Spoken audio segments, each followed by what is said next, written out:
Good afternoon, everybody. It's a pleasure for me to introduce today Dr. Julio Montaner, and I'm given the pleasure because, unfortunately, Dr. Francis Collins, who was going to be here and was looking forward to this, was called downtown and cannot make it. So I've been given the honor to introduce Dr. Montaner. For me, it has been a pleasure to know about the work of Dr. Montaner and to actually follow his trajectory and see how one person, through his effort and team building, can make such a dramatic effect on the way that a disease is treated and eventually where it's going to be prevented. When I think of Dr. Montaner, I think of exactly what you would like on a clinical researcher, and in many ways it's much harder to be a clinical researcher than a basic researcher because you are dealing with human populations, you are dealing with human subjects. And despite all of these difficulties, he has been extremely productive and has, into my brain, been able to transform, literally transform, the way that we treat HIV. There are many contributions that he has made, and I actually forgot to count the number of papers, but I do know that he has more than 500 peer-reviewed publications because I was PubMed him and I was entering keywords, and in one of the keywords it came Julio Montaner 500, so I don't exactly know how many. But there are two things that I do want to highlight vis-a-vis that illustrate the transformativeness that he has. In 1998, Dr. Montaner published what I think was the first paper on the use of triple antiretroviral therapies for the treatment of HIV, documenting that the outcomes were much better. The first paper, which was published in February of 1998 in AIDS and followed by another study published the same year in JAMA. And that, of course, dramatically improved the survival rates and also the outcomes in as much as it led to very significant reductions in viral loads of those patients receiving triple antiretroviral therapy. And that transformed actually the way that we were treating patients. The second one actually was even bolder, and because of the boldness of the idea initially was rejected. But the impact of the idea has led those rejectors to start to consider it and actually endorse it. And that had to do observing the dramatic improvement in decreases in viral loads on those individuals that were treated with antiretroviral therapy was the recognition that perhaps treatment could be used as a prevention against infection. And so in 2006, 2 years after he had started and implementing this program at Vancouver, he came up with a paper that documented that treatment with antiretroviral therapy could actually prevent the infections of that disease. That which was initially rejected is now being endorsed by multiple organizations, and now there are programs that are considering its implementation. Suffice it to say, with this trajectory, it was not surprising, indeed, that Dr. Montaner was our first avant-garde grantee at NIDA, which was a process that we started in order to attract researchers on the HIV field that were innovators. And I don't think that Dr. Montaner in any way has not fulfilled those expectations. Now, coming to where I should have started, which is where he was born. Dr. Montaner was born in Buenos Aires, Argentina, and then he left Argentina to go to Canada, where he did his residency, a dual residency in internal medicine and in pneumology. He rapidly climbed the ladders, and now he is in charge of the AIDS programs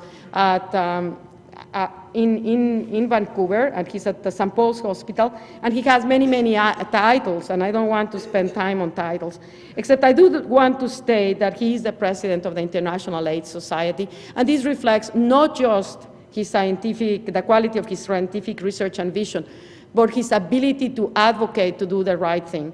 So it's a great pleasure to have Julio here among us. It's a great pleasure for me to introduce you. But before you stand up, Julio, I was told that I have to tell you all that after the lectures, there is going to be chocolate chip cookies outside in the library. And you're all welcome to come and enjoy it and meet with Dr. Montaner on a one-to-one. Julio? Thank you, Nora. Thank you. Thank you, Nora. Let me just say, as part of disclosing my conflict of interest, I've been a long-term admirer of Nora, her work, and not only that, but her passion for what she does. And when she attempted to suck me into the drug use field, I actually put no resistance whatsoever. It's a pleasure to do so. I'm here today to share with you what I think is the most important thing that is happening in the field of HIV and AIDS. And it's something that is very close to my heart. And I entitled the presentation, Treatment as Prevention. And purposely, I would like to emphasize that from my perspective, this is about expanding HAART coverage as a powerful strategy to reduce, first and foremost, AIDS morbidity and mortality, and secondarily, HIV incidence. I realize that for the public health folks, the priorities may be the other way around, but I'm a clinician at heart, so that's where I'm coming from. And I thought I'd start by telling you a little bit of a historical piece, and I have a reason to do so, and it will become apparent as we go forward. This slide is, for historical purposes, highlighting the disaster, if not the panic, that we were facing in the early 90s when nothing seemed to work. We were trying to stop HIV and AIDS from killing people right, left, and center. In those days, there were one patient dying in my hospital every day from AIDS, and everything stopped almost immediately in 1996. We had the privilege of being assigned the Vancouver 1996 conference by the International AIDS Society, and little did we know that the slogan that we chose for it, One World, One Hope, actually was going to become a reality. Let me just remind you that the negotiations for that slogan preceded 1994, and 1994 was a pretty dark time when it comes to the HIV epidemic. Following the discovery of HIV, we were able to target the virus specifically and develop tools to actually monitor the disease in a more specific way. I remember vividly when John Mellors first presented his paper, eventually published in the Annals of Internal Medicine in 1997, where he characterized the fact that using two measurements, simple measurements, CD4 counts and viral load, you could discriminate within the max cohort a group of people that had 0% chance of progressing to AIDS in 3 years versus others that had 100% chance of progressing to AIDS in 3 years. This was in an untreated cohort, and if I remember correctly, he presented this data in the 1996 CROI conference, which was a matter of great excitement for all of us. And I'd like to tell you a story because it really honestly depicts how little did we know at the time.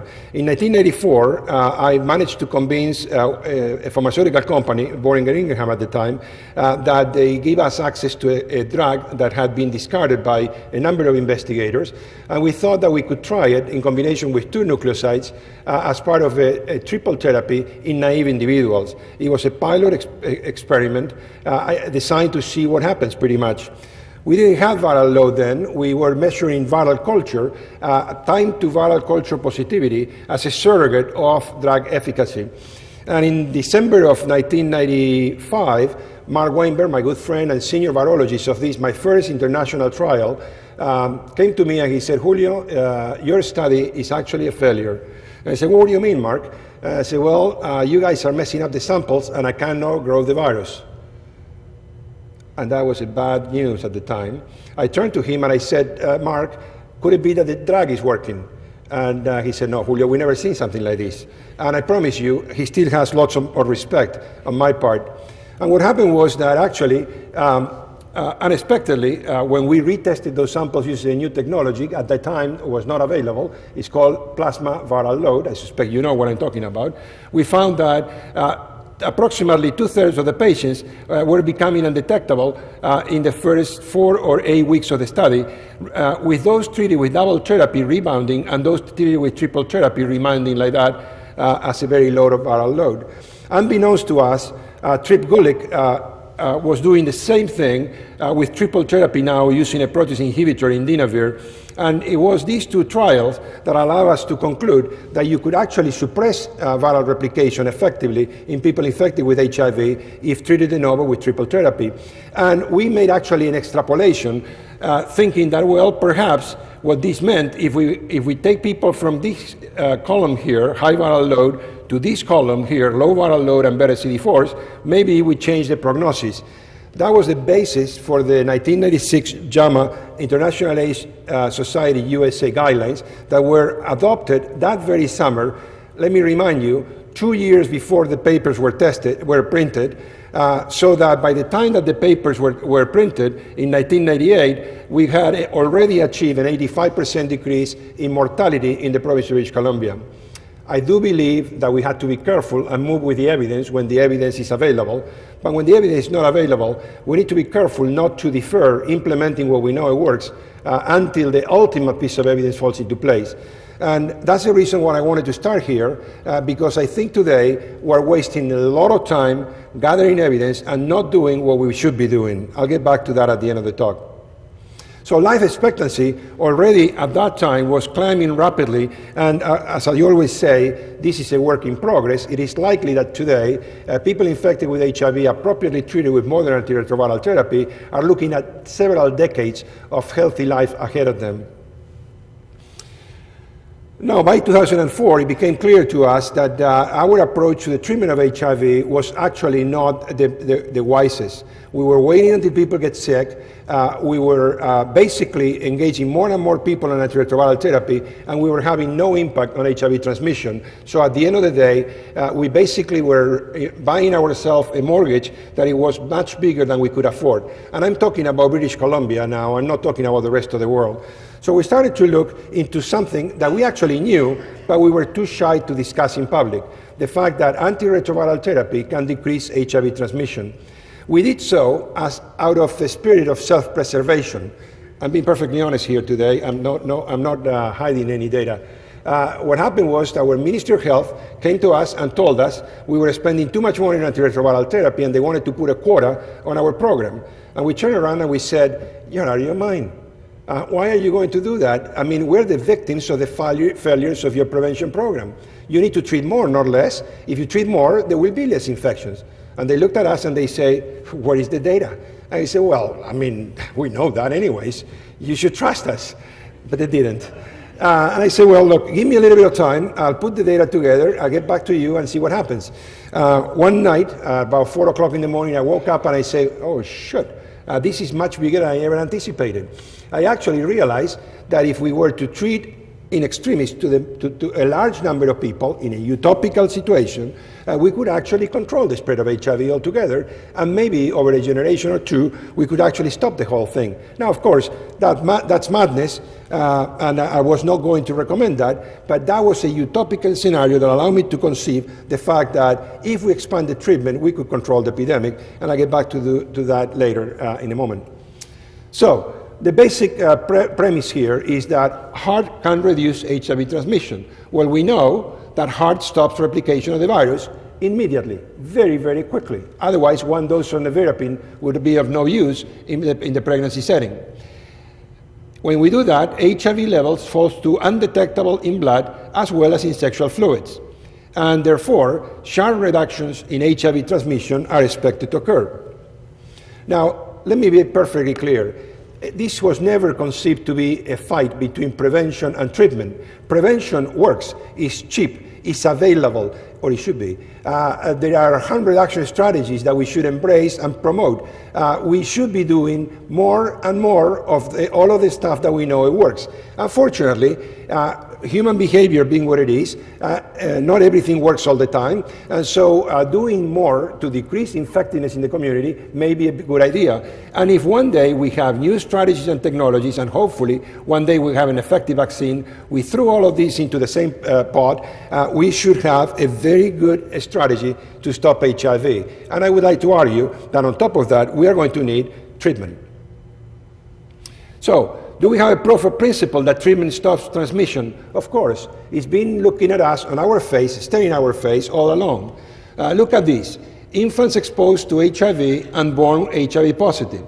These are the mothers, the number of mothers infected with HIV. These are the children born with HIV in Canada in 1996, and all of a sudden, gone. All the way gone. More women infected with HIV are getting pregnant, less children are becoming infected. And I updated this figure here. The red is the number of HIV positive newborns in the country. You would agree with me, we have virtually eliminated HIV in the vertical setting. Why? Because we're treating the mothers with highly active antiretroviral therapy. And that proves the point. Now, of course, you're going to say, well, you already eliminated that, but you don't know that it works in other settings. How about sexual setting? Well, this is a meta-analysis from Attia, Egger et al., published in AIDS in 2009, and it shows quite clearly that if you are on antiretroviral therapy, you basically see no events of transmission. And of course, those among us that are very precise will come here and will say, studies of heterosexual discordant couples observe no transmission in patients treated with antiretroviral therapy and with viral load below 400 copies. But data were compatible with one transmission per 79 persons per year. And that's fine and dandy, and so people are going to say, well, Julio, you don't have the definitive proof that people on treatment don't transmit. You know what, I don't know and I don't care. That's not the point. The point is that if we have this degree of suppression of HIV transmission, even if we have some residual transmission, this is something very good that we should be employing. Now, it's been difficult to convince some, including the Gates Foundation, and a bit tongue-in-cheek, I'm very happy that their own study that failed to show that herpes suppression actually did much in terms of transmission, was able to show a very significant decrease in transmission in heterosexual serodiscordant couples in Africa, which is highly relevant. And I'm not going to go through all of these. Suffice to say that in this study, over 3 years of follow-up, there were over 100 new infections. All but one of the infections occurred in untreated couples. The estimated reduction of HIV transmission by HAART was an astonishing 92%. And actually, yesterday, I received an email that says as follows: the single case of transmission involved a man who initiated antiretroviral therapies 18 days before his 12-month study visit. At this visit, his partner tested positive for HIV, having been negative at 9 months. I don't know what that means, but what that means in my mind is that there could have been 0 cases among those receiving antiretroviral therapy. And believe me, I'm not here to debate the fine points of how effective antiretroviral therapy is. I think that 90% is pretty darn good. Our tenacious leader, Dr. Tony Fauci, gave the opening remarks at the CROI conference, and he said, I quote, that although he is not a man to make guesses, etc., if there was a vaccine that was 60% effective, he would call that highly effective and he would take it to the field. Well, guess what? I have an intervention here that is at least 60% effective. Why are we not implemented yet? And so the problem is, of course, that somebody is going to say, well, you know, but what about high-risk people, IVD use? Intravenous drug uses are very difficult to reach. Julio, you're making the assumption of throwing pills to the IDUs. You're going to create a new epidemic of resistant virus. Well, the answer is no. Why? Because we've already done it. And here is the data first showing you the highly active antiretroviral therapy is associated with a very good survival in HIV-infected injection drug uses in the province of British Columbia. And this is the paper that Evan Wood and others in our group published. It's published in the JAMA in 2008. This is non-accidental mortality. You can use all mortality, it doesn't matter. The curves look basically the same. They're indistinguishable for IDUs and non-IDUs. In our program, overall survival is the same at 5 years. So what about transmission in IDUs? Well, we have the fortune, or not, of having a very bad problem with IDUs in the city of Vancouver. And I need to give you a little bit of background here, so bear with me. In the downtown of Vancouver, there is an area of approximately 10 or 15 blocks, which is basically one gigantic shooting gallery. It's called the Downtown East Side. So imagine now this being the Downtown East Side. There is drugs everywhere, there is needles everywhere, there is all kinds of stuff going on. And in that neighborhood, we have been monitoring people who are at risk, injection drug users, for now over a decade. And so Evan Wood, to his credit, came to me and he said, Julio, I know how we can start looking at transmission of HIV in this setting. Instead of thinking about individuals, we need to think about community. Because as you know, this is a very promiscuous community, so it's very difficult to know who is the partner of whom when they're sharing needles. So what he proposed is, let's look at the virus load of this half of the room, which is the community of HIV positive individuals, and then look at the other half, and of course they are all cohabitating and intermingling, who are the HIV negative IDUs, to give us an idea of what happens with incidence. All right, we did that, and this is what we found. This is the virus load in the community as we increase our efforts to control HIV using antiretroviral therapy after 1996 in this community. You see that over 1,000 people, that's your median viral load. Look at the incidence, HIV incidence. This is true incidence now. This is a control environment. We're monitoring these people every 6 months, so we have incidence data. There you go. The curves follow each other rather closely. And when we put that through a Cox proportional hazards, we found something rather interesting. Plasma HIV viral load was associated with a relative hazard as a driver of seroconversions of 3. But let me remind you, this is 3 per log increase in viral load. 3 times 6 is 18. We never seen a relative hazard in the order of 18. And to give you an idea, used syringe gearing is associated with 1.45 as a relative hazard, which means that the virus load in the community is 10 or 20 times a driver of HIV transmission than needle sharing. And what this is saying is basically, if you look after the virus, you don't have to look after the sharing. Don't get me wrong, I didn't mean that, because you can get other things. So this is not about giving people a free ride and telling them that how they can share because they are on HAART. Of course, there is hepatitis C, the treatment can fail. We need to combine all of these elements. But what I'm saying is that this is 10-fold greater driver, viral load is a 10-fold greater driver of HIV transmission. And in case you wanted to know, in the period of the study, we moved antiretroviral therapy coverage from 8.4 to 98.8% in this cohort, as the viral load changes indicate. Now, what about other groups? And to be honest with you, we don't have data on MSMs, which is something that we are having some difficulties because they're somewhere in the middle behaviorally, and so we don't quite have a grasp how do we do this.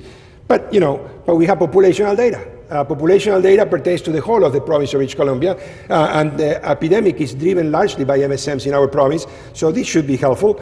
Prior to 1996, we have a stable number of new HIV infections per year. Between 1996 and 1999, we had a 50% decrease in new infections, and after 1999, we have a plateau here, nothing happens. And in case you think for a moment that 1996, of course, we had the Vancouver International AIDS Conference, and so everybody got the message and people started to behave really well in Vancouver. Let me just show you that that's not the case. That syphilis in BC. It's been going on ever since 1996. It's like the Vancouver Conference brought syphilis to the West Coast. I'm going to show you more data regarding drug utilization here, so I don't want to make the point here. This is simply to show you that we have a populational effect.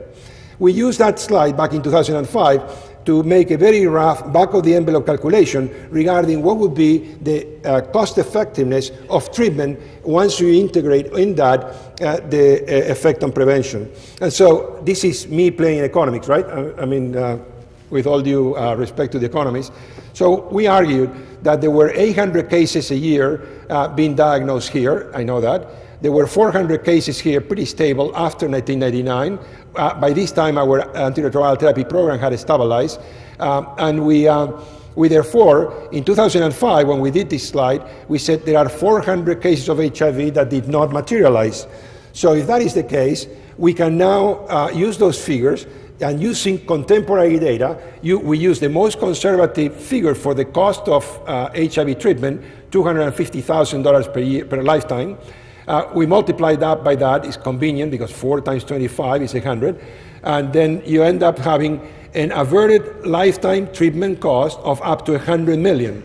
Now, because we have a monopoly on HIV in the province of British Columbia, I can tell you that that year we specifically had 3,963 patients on HAART, and the total amount of money that we used to buy drugs for those patients was $50 million. So think about it. We spent $50 million to do something that is cost-effective based on the patient-centered outcomes. And we potentially saved ourselves $100 million in the prevention axis. So we basically are making the argument that doing something that is cost-effective and ethically and morally right actually allowed us to save ourselves $100 million on the other axis. So this becomes from cost-effective to rather cost-averting. And so then we went and called the real economists, and then they make plots like this that nobody understands, that basically they looked at the incremental net benefit measured in millions of Canadian dollars over 30 years if we were to increase the coverage with antiretroviral therapy from the current level to an additional 50%. Don't bother with the figures. This is going from 50% coverage, which is the penetration antiretroviral therapy has in our community at that time, to 75% coverage, which would be a modest increase on antiretroviral therapy coverage. And what they did is they show the patient-centered benefit, and interestingly enough, this illustrates that the patient-centered benefit over time tends to plateau because your life, whether you like it or not, over time has decreasing value after here, of course. And then the prevention benefit actually has an exponential growth. And what that means is that regardless of what you do to the individual, by you aborting the progeny of that individual, HIV progeny if you want, what you're doing is you're stopping an ever-growing progeny from being created. And so the cost aversion of this intervention has the potential to grow and grow and grow and grow. So in summary, so far, I have shown you some data that HAART is supporting the fact that HAART is widely regarded as cost-effective and life-saving, no doubt about it. Decreases mortality, decreases morbidity, decreases health resource utilization. In fact, we already know that it practically abolishes vertical transmission of HIV. If we now build into our thinking the fact that more treatment has a cost, an impact on prevention, then it has the potential to become cost-averting. We actually proposed that in 2006. It took a little bit of time, but eventually the economists of all places got it. By the time of the Mexico conference, this is August 2008, they were actually saying the third approach, the sour approach, is the most intriguing. And they go on to say, Julio Montaner, that would be me, and we should all be doing this. And interestingly enough, it's been a while, and yet it's not happening. For those of you that have not read our paper in the Lancet in 2006, I wanted to show you that that paper actually has the hypothetical, utopical demographic model that we use to illustrate the power of HAART. And this is remarkable because, as I'll show you later, others have concluded exactly the same thing using different models. And what this says is that by treating 30% of the African continent at the present time, we are basically mortgaging ourselves to levels that we cannot afford. And HIV infection per 1,000 population will continue to grow. If we were to treat all, then you have this situation. I realize that we cannot treat all, but this is a mathematical exercise. The number of infections prevented is actually quite staggering, in the order of hundreds of millions. And it is clear that this would cost a lot more. Make it 3 times more, make it 4 times more, make it whatever you want more. At the end of the day, we don't know how much it would cost, but it would cost a lot more. The important point is that the sooner we start paying this mortgage, the sooner the mortgage is going to start going away. Because as it is, paying a very small interest on the mortgage every year is not going to work. The epidemic is growing faster than we're putting people on treatment. Until we change that equation and enhance the rest of the prevention effort so that we change the nature of that exercise, that relationship, we are in trouble. This is not sustainable. It's simply not sustainable. The only way to make this sustainable is to change the curve that is currently looking like going up and up and up, and that's, as I said, something that we cannot afford. Now, Greenwich et al., including Kevin DeCock and Brian Williams, based at the WHO, they wrote a paper in The Lancet in 2008 that showed exactly the same thing. Now, they ran with a story that universal voluntary testing with immediate antiretroviral therapy would be a strategy to eliminate HIV transmission. And I agree with that. The problem is that from a practical standpoint, this is a theoretical issue that we already addressed. The issue is, where do we go from here? We can't jump from today, where we're doing basically nothing, to jump onto a test and treat universally. There is a huge gap here, and reality demands that we do something within our constraints here and today. As Tony and Carl have written quite evident in the JAMA recently, universal voluntary test and treat remains a research issue because there are a long list of issues that need to be addressed. I am happy that a feasibility project is going on exactly in this area, looking at whether or not this is feasible. But I can tell you that I have an alternative strategy that I think makes a lot of sense. And this is the Vancouver approach, or the BC approach. What we've done is we use our ability to collect data in the province using a prospective ecological approach. We used administrative records that are available to us as part of our mandate to deliver antiretroviral therapy to the province. And I'll remind you that HIV testing, CD4s, viral load, resistance testing, and everything else, including HAART and medical care, are centralized and free in British Columbia. It is not a communist country. And we, with those data, we were able to construct the treatment HAART utilization in the province of British Columbia, which is depicted here. You see here, prior to the summer of 1996, this was experimental use of triple therapy. And then you have, after the summer of 1996, rapid uptake, up to 2,500 patients, a steady state until 2003, when we changed our policies and we said, go get them.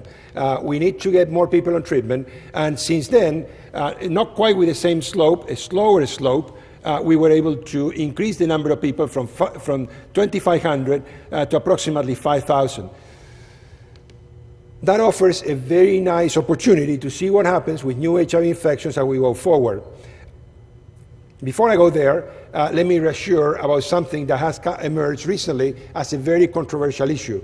Our colleagues in California, Smith et al., including Sally Blower, have claimed that the so-called aggressive treatment is going to fail because we're going to generate resistance to a high degree, and ultimately that will conspire against our efforts.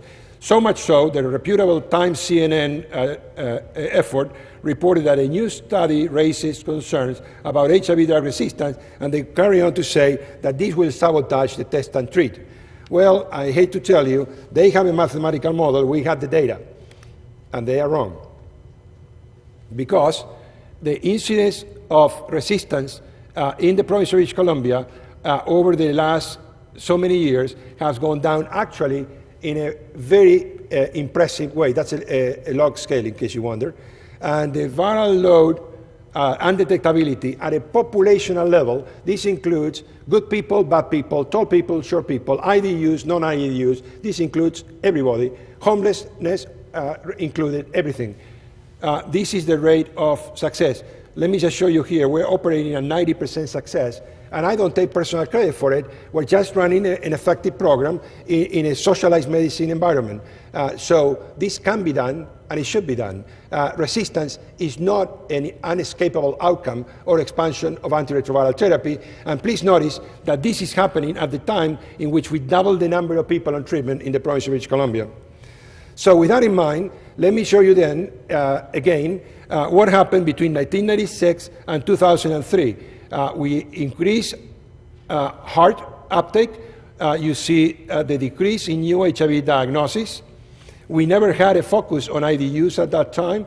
IDUs are stable. With a second increase in uptake of antiretroviral therapy, you see a downward trend in, this is province-wide HIV diagnosis, and a 50% decrease on IDUs as a result of our IDU targeted efforts. And you're going to say, well, how do you know this is treatment and it's not something else? Well, this is everything together. I'm not here to dissect them because in a population study of this nature, it cannot be done, but I can show you what the rest of the parameters look like, and you'll tell me what you think about it. So first, HIV testing. So do you think HIV testing is driving the decrease in new diagnoses?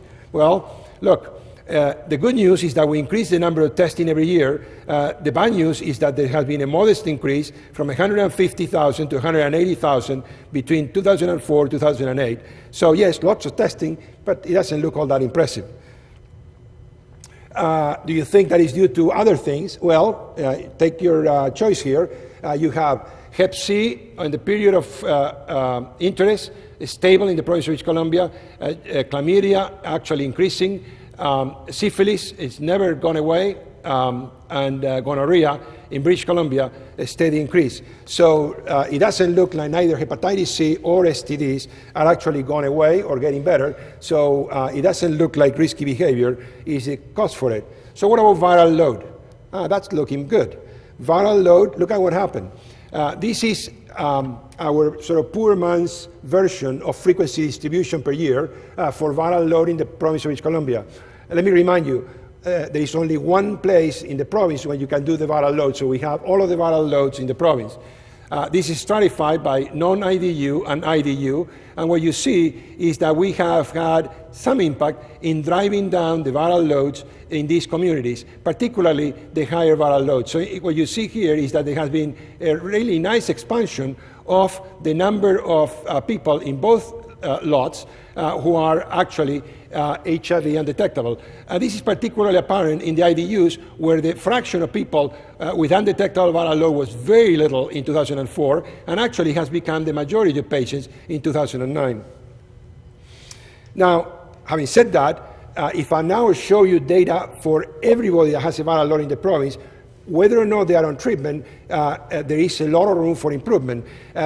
We estimate that in the province of British Columbia, there are 12,000 people infected with HIV. We have data on viral loads for about 10,000. That squares well with our estimate that about 2,000 to 2,500 individuals are HIV infected and undiagnosed yet. But what the point here is that there is a large proportion of people here over and above the undiagnosed that we need to work on here, that we should be able to work better to engage them on treatment if appropriate, and hopefully better yet have a greater impact on decreasing the provincial viral load. When I presented this data recently, Myron Cohen wanted to know, some reassurance that we are having an impact on access to care, and the surrogate marker that he proposed is the CD4 count at the time of initiation of treatment. And so what this shows very nicely is the pre-HAART CD4 cell count, and you see that while it was high in 1996-97, remember those were the days where we were treating pretty much everybody that came through the door. It went down in 2000 when we changed the guidelines, and it stayed below 200 until 2004, and then from 2004 to today, it's almost like a straight line going up towards 2008. It's the first time that we have crossed the 200 line, and of course, we are making every effort to ensure that we continue to push that line up, given that the current guidelines are offering us a unique opportunity to offer treatment to a larger number of patients. So, HIV today is indeed a formidable challenge, but we have a unique opportunity to do more of what we know it works, and in my opinion, we could actually control the epidemic. Now, somebody there is going to say, well, you're actually talking as a salesman for the pharmaceutical industry. You just want to put everybody on treatment. Don't worry, they've been calling me so many things. Thick skin is my middle name. So I thought I'd try to put this into perspective, because there are people out there that are still arguing that we need clinical trials to decide when is the appropriate time to start treatment. And personally, with all due respect to the NIH and every other clinical trial organization, I think that that's really not where the money should be spent. So in the early days, we had people with CD4 counts that were going down, viral load that was going up, and we discovered, 1994 and thereabouts, that if we put them on triple therapy, now on the blue, the viral load would be shut down and the CD4s would go up as per the green line. In those days, we had only one treatment, maybe two. It was a matter of, maybe we bought a few years, who knows. Besides, we were talking about eradication anyways. We didn't know what we were doing. We were doing the best we could. Eventually, side effects became a problem, and so we started to argue that delaying treatment was the right thing to do, and I was one of them, so no apology for that. That was the best we could do. Now I'm arguing that starting treatment earlier at a higher CD4, much higher CD4, would be a reasonable thing to do, both for the individual and for society. Remember, HIV, asymptomatic HIV, doesn't exist anymore. You now have active inflammation during the asymptomatic period, and you're paying a price as a result of that in terms of end organ damage, microvascular changes, etc., etc. So what is the relevance of this change? Well, the relevance of this change is basically going from a CD4 count in the 350 level, which everybody agrees would be appropriate, or move that to somewhere in the 500 or 600 range. Move it whatever you want. The reality is, we don't see people showing up in my clinic anymore with CD4 counts of 750. The median CD4 count at first diagnosis in my clinic is somewhere in the 500 range. So that's number one. And number two, even more important, is that the distance in terms of time between 350 and 500 is a couple of years. The rate of decline of CD4s in untreated people, in a cohort of untreated people, is approximately 60 to 120 per year. Make it 60 to 90. It doesn't matter.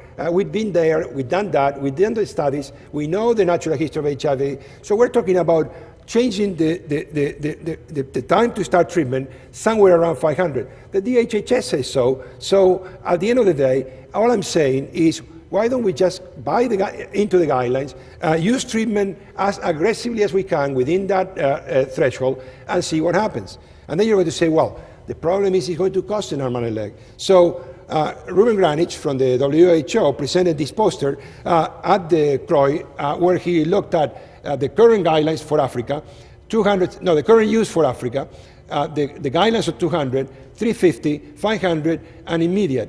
And so he was trying to illustrate what would be the effect on the number of people that you're putting on treatment. And this is the trick. The trick is that when people talk about this subject, they are thinking treatment versus not treatment. Well, that's not true. It's treatment today versus treatment tomorrow. Because people with HIV, whether we like it or not, 99.9% of them, they're going to need treatment anyways. So all we're talking about is deferral. And the deferral may be 1 year, maybe 2 years, maybe 3 years, but you know what?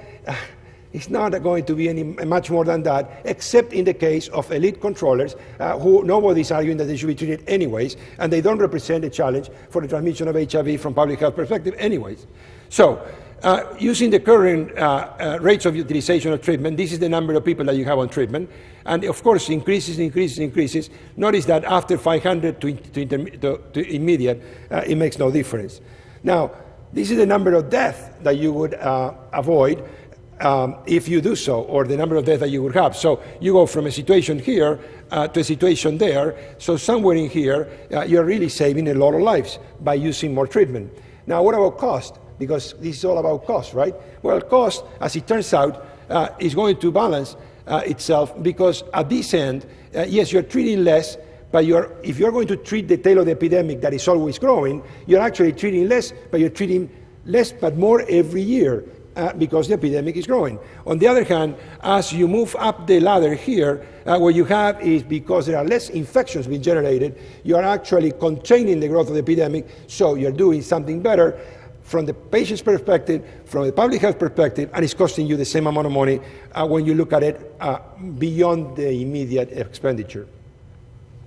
Now, to show you that we have been successful to some extent, using the data that I show you today, we have had conversations with Premier Gordon Campbell, who is the Premier in the province of British Columbia, and he has actually built on the support that NIDA has given us by giving us an outstanding $48 million over the next 5 years to increase outreach. This is not for drugs, this is to increase outreach so that we can engage people on appropriate treatment, because he understands that investing on treatment is actually to synergize with prevention, and at the end of the day, as he has called it, it's a triple word score. If you play Scrabble, you know what I'm talking about. This is good for you, it's good for the patient, and it's good for the province. And so the protocol that we're following is basically the same. We're trying to expand antiretroviral therapy as aggressively as we possibly can within clinical guidelines. Because today, more than 85% of the people that are infected with HIV meet criteria for treatment, so we don't need to go outside of the envelope where treatment is recommended in order to capitalize on the individual and societal benefit of HIV treatment. So in conclusion, and to wrap up, I would like to say that HAART has a substantial added preventive value. The magnitude of this effect is not yet fully characterized and may well vary in different settings. That may be different risk groups, that may be different geographical environments, so on and so forth. Seek and treat among those who have a medical indication for HAART, in my opinion, cannot wait for the above to be resolved.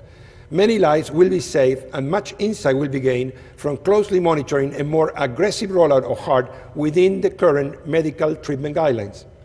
Seek and treat outside of the range where treatment is medically indicated remains a research question.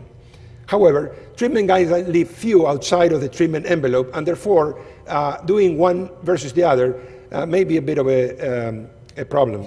In my opinion, treatment as prevention should be the essential driver to re-energize universal access at a time in which, as you know, we are today at 2010, we have not delivered on our promises of universal access, and Stephen Harper, who will be leading the GA this year, has absolutely no motivation to include this subject in our discussions in Muskoka next summer. We are thankful for the contribution of the American people through PEPFAR to the rollout of antiretroviral therapy. We know you're having a difficult fiscal time, but we don't want your money anymore. Not for now. No, we don't want any more of your money today. Let me correct myself. But having said so, we want your influence, and we want the weight of your commitment, your past commitment and your present commitment, to bear on the rest of the partners in the G8 to make them deliver, so that the investment that you have made on making PEPFAR possible can be re-energized by us, Canadians, Japan, Italy, and the rest of the gang to put their money onto the kitty, so that we can deliver on the GA commitment, even if it's only for 2015. Finally, I would like to say that this is, once again, not about doing this versus that. This is not about circumcision versus addiction treatment versus antiretroviral therapy versus harm reduction versus primary prevention. This is about using everything that we know it works, for us to mount a true evidence-based response to the epidemic, because if we do so, we can make a huge difference. And as John Norman told me when I had these discussions with him, there is a quote by Bradford Hill, a statistician of all specialties, that actually said all scientific work is incomplete, whether it be observational or experimental. All scientific work is liable to be upset or modified by advancing knowledge. That does not confer upon us a freedom to ignore the knowledge we already have or to postpone the action that it appears to demand at a given time. In my opinion, treating those in medical need today is an ethical and moral imperative, and we're in a huge deficit in that department, and we need to do something to solve it. On that note, I'd like to thank my collaborators, also the funding agencies, in particular NIDA, and my two mother institutions, the University of British Columbia and St. Paul's Hospital, a Province Healthcare, and I thank you for your attention.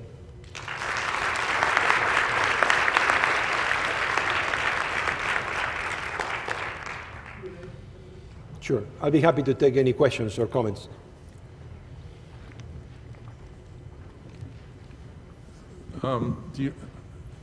What do you see as the obstacles for developing, let's say, a depot medication that would be the combination HAART therapy? And then the numbers that you show, you say you show 100%, but have you modeled a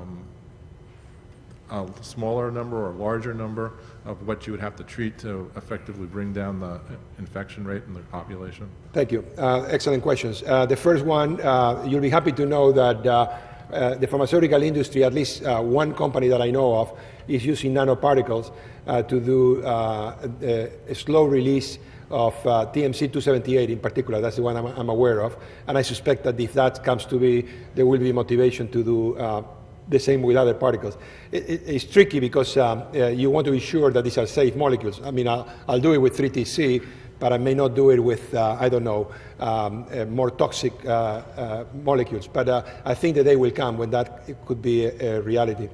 The other thing is, you asked me about, I showed you extremes if you want, but I called to your attention the fact that the paper, the incremental cost benefit analysis that I showed you is based on a paper by Viviani Diaz Lima in JID in 2008, where we actually used the same mathematical model, and now we moved the coverage from X% to incremental groups. And then not only that, we also argued that when you move up coverage, you may reduce adherence, and so we increase coverage and reduce adherence, and then increase resistance. So we did all of those permutations. So there are half a dozen tables in that paper that show you that no matter what you do, the more you treat, the better your outcomes. The better you treat, the better your outcomes, and the closer you get to 100%, the better. Interestingly, there is a paper earlier this year arguing that the frequency of testing and how high you had to go in terms of coverage could be dependent on the particulars of the epidemic in different areas. So it gets complicated, and then you can use their model. This is the London School of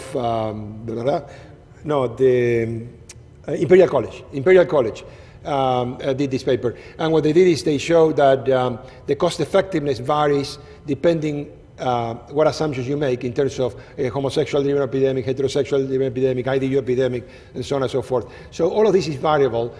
It can be adjusted, but you don't need to go to 100% on everything to get these kind of effects. Yes. Could we briefly revisit the issue of drug resistance? Conventional wisdom would say that under HAART treatment or any treatment, the viral mutations will arise and they will fix themselves in the population and perhaps come back with a vengeance. But your data does not support that idea. So the question is, why isn't that? Either is our understanding wrong, or that your treatment is so intensive, or alternatively, the initial virus load is so low so that relatively treatment becomes so intense that the virus has no chance of developing mutants and fixing them. So I have two ways of answering that. First, we have the data.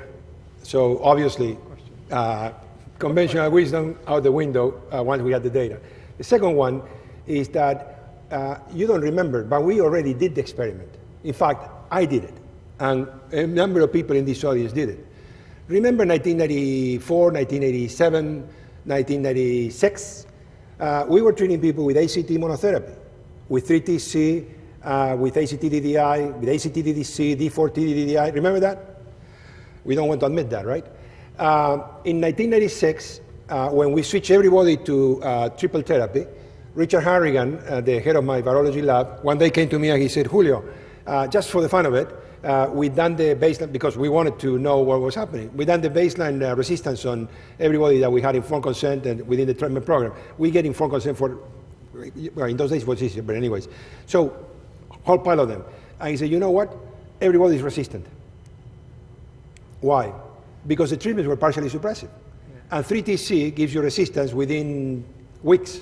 Why? Because it's selecting for the 184V that is already present in the quasi-species.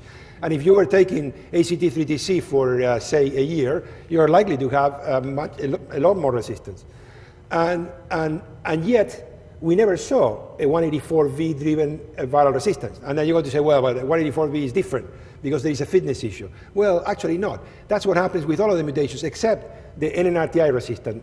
And that's why I'm worried about the NNRTIs in Africa, because we're following people without viral load for a long time failing. And so I suspect Nevirapine and Sustiva will have a short life in the African continent if things continue the way they are. But regardless of that, the majority of the drugs that we're using, once you have resistance, if the patient is taking the medication, the viral load goes down, and going down in the viral load decreases the likelihood of transmission. So the community infections are driven predominantly by wild-type virus. Other drugs may be problematic. I mean, I don't know yet about raltegravir, for example. It may be an NNRTI kind of situation. But in essence, the data is pretty good. This is not happening to the extent that it was expected to happen. And it suggests that if we use particularly regimen with high genetic barrier, we should be okay. Thank you for a very passionate presentation. I have two hopefully short questions. If I remember 3 different pieces of your data correctly, one was you had 2 upsurges in provision of increase in access to antiretrovirals in your cohort. The other was a community viral load, where you showed a pretty steady decrease constantly over time. And the third was the number of new cases, where you had some decrease and leveling off and then decrease and leveling off. Why is it leveling off? Do you have any idea? Why is the number of new cases leveling off instead of continuing to go down? Well, I don't know that it's leveling off at the moment. I mean, we are, our mathematical model, again, is in the paper that I referred to earlier, suggests that the speed at which you expand antiretroviral therapy has an effect on HIV incidence. This is mathematical modeling now. And only the computer can do this, but we were able to model it instantaneous over a year or over 3 years, and I forget how many other options we went. But the fastest you do it, the sooner you get a decline, the lesser the decline with a slower uptake of antiretroviral therapy. We are currently hoping to accelerate antiretroviral therapy uptake, and that's where hopefully we're going to find the answer. If these trends are sustained and continue, that'll be fine. To me, the thing that is very telling is that Taiwan and British Columbia both reported a 50% decrease on HIV new cases between 1996 and 1999, and we were not talking to each other at a populational level when antiretroviral therapy was first phased in, and in both cases, it was associated with a very rapid rollout of antiretroviral therapy. The next generation rollout, we had the same amount of people coming into treatment instead of over 3 years, now over 5 years. How that plays the dynamics, I don't know. Yeah. So my second question is, I'm curious whether you've costed out what it would take to deliver antiretrovirals to everyone who qualifies globally. I haven't done it, but the utopian utopian cost. Right. Honestly, I don't have the number, but it should be. The problem is that the drugs is not the problem. It's the infrastructure that needs to be calculated. And since we have no baseline data, we have chosen not to do that. But I believe that Ruben Granich and the group either they have a paper coming on that or not. I'm not sure. Yes, thank you for. But it would take probably less than bailing all the banks, eh? Thank you for a great talk. And you mentioned the lack of data in MSM populations, but I know you're probably aware about the recent results that came out of San Francisco, where they did a community viral load study, predominantly MSM population. So I was wondering if you could characterize what you know about the population in Vancouver in this. Among the slides you were showing, what's the percentage that you might tease out as MSM there or in other locations? Our epidemic is driven by MSM. We're the same as San Francisco. And in fact, they did their paper. We've been mentoring that development. They're trying to reproduce the paper that we did with Evan Wood in IDUs at a larger community level. We're doing the same thing in the latter paper that I just showed you. They are showing basically the same trends. So this outstanding presentation. I had a chance yesterday to talk to Dr. Wu, Center Director of Chinese CDC, which remind me that HIV clade in Asian is different from the American. So I just want your comments. With the observations you made here, is HIV clade dependent, or what's your comment on that? I'm sure there are people in the audience that are better qualified than me to speak as to responsiveness to antiretroviral therapy in various clades, but to my knowledge, I don't think this is a problem. Thank you. but I'm happy to hear otherwise from anybody with more expertise.